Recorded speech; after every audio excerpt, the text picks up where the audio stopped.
ايه رأيكم في الجمال ده؟ النهارده هوريكم ازاي تعملوا التشيز كيك بطعم الفراولة. بجد طعمها في منتهى الجمال.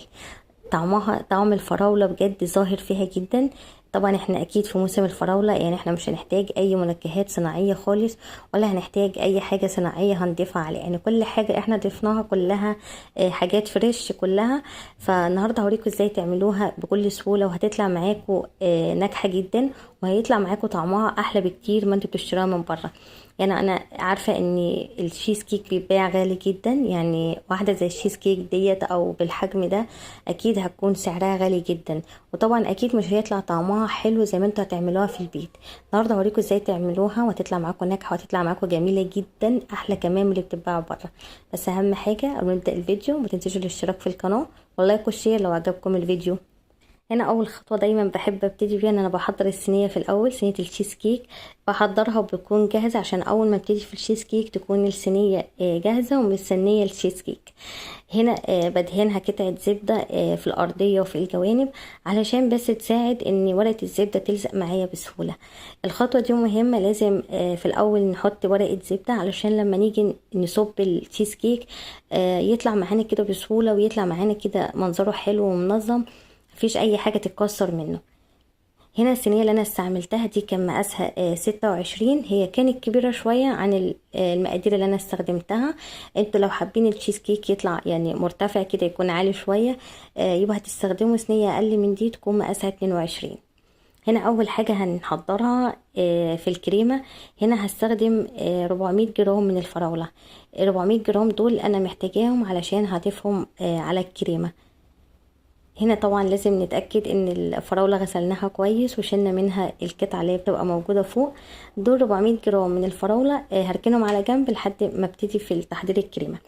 هنا معايا البسكوت، طبعا اي بسكوت انتوا بتفضلوه او بتحبوه، طبعا اهم حاجة يكون بسكوت سادة، البسكوت الشاي اللي احنا بنستخدمه دايما في الفطار. هنا 200 جرام من البسكوت، احتجت عليهم 150 جرام من الزبدة. هنا اول حاجه بقى هنحضرها اللي هي الطبقه الاولى، اللي هي طبقه البسكوت اللي احنا هنصب عليها الكريمه، او نقول اللي هي الطبقه الاساسيه في التشيز كيك. هنا طحنتها في الكبه، او ممكن تطحنوها في محضره الطعام لحد ما توصلوا بيها تبقى شبيهه للرمله. هنا ضفت عليها 150 جرام من الزبدة. هنا الزبدة كانت سايحة، انا بس حطيتها في الميكروويف دقيقة واحدة بس مش اكتر، مجرد ان هي ساحت معايا. هنا انا ضفتها مع البسكوت وضربتهم الاتنين كويس جدا مع بعض لحد ما تتأكدوا ان هي بقت شبيهة للرملة المبلولة. هنا خلاص طبقة البسكوت بقت جاهزة معايا، صبيتها في الصينية، وهنبتدي بقى ان احنا نسويها كويس جدا علشان تبقى كلها متساوية، وكلها تبقى واخدة طبقة واحدة. هنا كمان بظهر الكوباية كده نحاول ان احنا نتأكد ان كل طبقة البسكوت كلها بقت سوا واحد، بقت متساوية. هنبتدي ان احنا نسويها كده كويس جدا، ولو في اي حاجة كمان في الجوانب نحاول ان احنا ننزلها كده بمعلقة او باي حاجة، علشان بس كلها تبقى واخدة طبقة واحدة وكلها تبقى متساوية. هنا اول طبقة بقت جاهزة معايا اللي هي طبقة البسكوت، هدخلها بس التلاجة نص ساعة عشان بس تبقى متماسكة، ونبتدي نحضر في طبقة الكريمة. هنا اول حاجه هنبتدي نحضرها مع بعض هي طبقه الكريمه. هنا مكونات الكريمه معايا 400 جرام من الفراوله اللي هي الفراوله. كمان هحتاج 250 جرام من المسكربون. المسكربون بيدي طعم حلو جدا، بيدي طعم كريمي للكريمه. لو انتوا حابين تضيفوه، لو موجود، مش موجود ممكن تستغنوا عنه خالص، مش هيغير اي حاجه في الوصفه.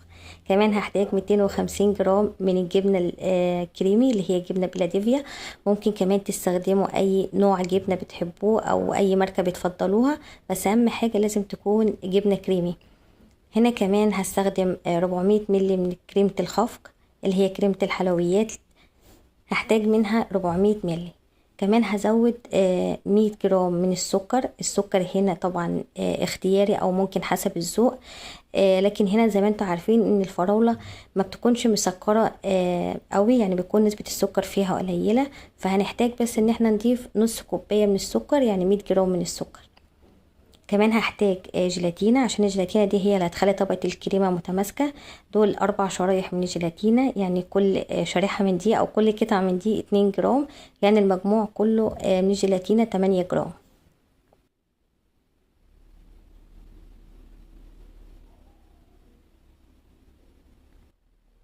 كمان ممكن لو الجيلاتينة دي مش موجودة ممكن كمان تستخدموا جيلاتينة اللي هي البودرة. هنا انا حطيتها في شوية مية باردة، يعني نص كوباية من المية الباردة، مجرد بس ان هي يعني تبقى طرية كده معانا. وضفت عليها 100 ملي من الكريمة، لان قلت لكم انا شلتها على جنب ودخلتها الميكروويف بس مجرد اقل من دقيقة عشان بس جيلاتينة تسيح. هنا اول حاجة هبتدي بيها ان احنا هنضرب الفراولة مع السكر، هنطحنهم كده جامد. احنا عايزينهم يبقوا زي البوريه. انا ضفتش هنا مية ولا اي حاجة عشان انا عايزاها تبقى يعني زي ما انتم شايفين كده تكون تقيلة شوية، ما تكونش سايلة. وكمان هنا هبتدي في بولة هبتدي ان انا اضرب الماسكربوني بس مجرد ان انا افكه كده من بعضه. هضربه كده لمجرد بس دقيقة او دقيقتين، وبعد كده هبتدي اضيف عليه الجبنة.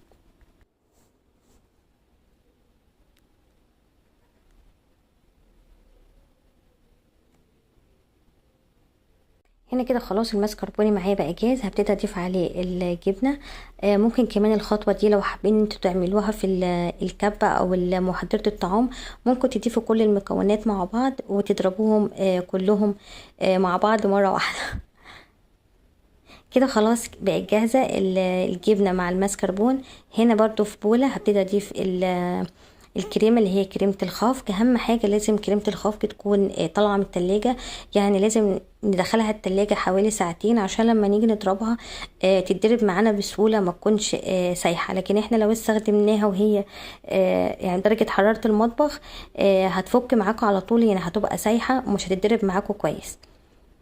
هنا هبتدي اضيف على الكريمه، هبتدي انزل بالماسكربوني والجبنه، مجرد بس ان انا اخلطهم كلهم مع بعض مجرد بس يعني دقيقه او اقل من دقيقه، عشان بس اتاكد ان كل حاجه بس اختلطت مع بعض، الجبنه مع الماسكربون مع الكريمه الخفق.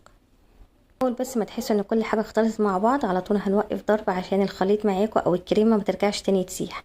هنا انا جبت البوريه اللي هو بوريه الفراوله اللي احنا ضربناه مع بعض، ضفته هنا مع الكريمه عشان احنا الكريمه عايزينها تبقى واخده من طعم ونكهه الفراوله. ضربتها بس مجرد دقيقة او اقل من دقيقة كمان عشان بس اتأكد ان كل حاجة اختلطت مع بعض. لو حسيتوا ان الكريمة ساحت شوية منكم او بقت طرية شوية، متقلقوش خالص، الجيلاتين اللي احنا ضفناها هي اللي هتخلي طبقة الكريمة تكون متماسكة. هنا طلعت البسكوت من التلاجة بعد طبعا ما جمد، ضفت عليه طبقة الكريمة. اهم حاجة ان احنا لازم نوزع طبقة الكريمة كويس جدا في الصينية ونتأكد ان هي اتوزعت كويس. هرجع تاني ادخلها التلاجة عشان لازم طبقة الكريمة تكون متماسكة. هنا بقى هبتدي بالحاجة الجميلة جدا اللي هي طبقة الجيلي اللي احنا هنضيفها على الكريمة من فوق. هنا معايا نص كوباية من السكر، يعني 100 جرام من السكر، عليهم معلقتين كبار من عصير الليمون، وكمان هضيف معاهم 300 جرام من الفراولة. هنا الجيلاتينة، هنا احتاجت 4 جرام من الجيلاتينة، حطيتهم بس مجرد في مية عشان بس يسيحوا. وهنا كمان في محضرة الطعام ضفت الفراولة وضفت كمان معاها السكر وعصير الليمون. هضربهم كده مع بعض لحد ما يبقوا معايا زي البوريه كده. انا ما ضفتش هنا ولا ميه ولا اي حاجه، ان انا عايزاها تبقى فراوله مركزه، يعني مش معلهاش اي ميه ولا عليها اي حاجه. هنا لازم نصفيها كويس عشان لو فيها اي تفل ولا اي حاجه من الفراوله لازم نصفيها كويس. وخدتها هنا على النار مجرد بس ان هي هتغلي يعني 10 دقايق بس، نحس ان لون الفراولة ادانا اللون الغامق، يعني بقت لون الفراولة بقى غامق. بس هي كده بقت جاهزة معانا، هننزلها من على النار.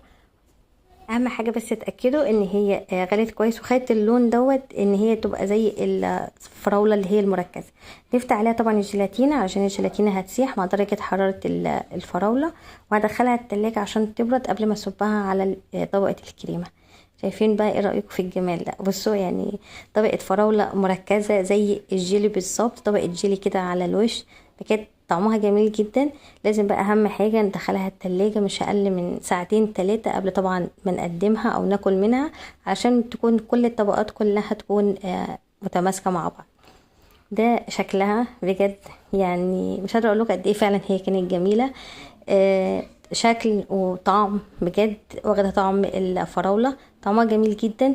يعني احنا لو اشتريناها من بره اكيد هنشتريها بسعر غالي، يعني هندفع فيها كتير، لكن احنا ممكن نعملها في البيت وهتطلع كمان احلى بكتير لما بنشتريها من بره. واكيد طبعا مش هتكلفنا كتير زي اللي بتتباع بره، اكيد غاليه جدا.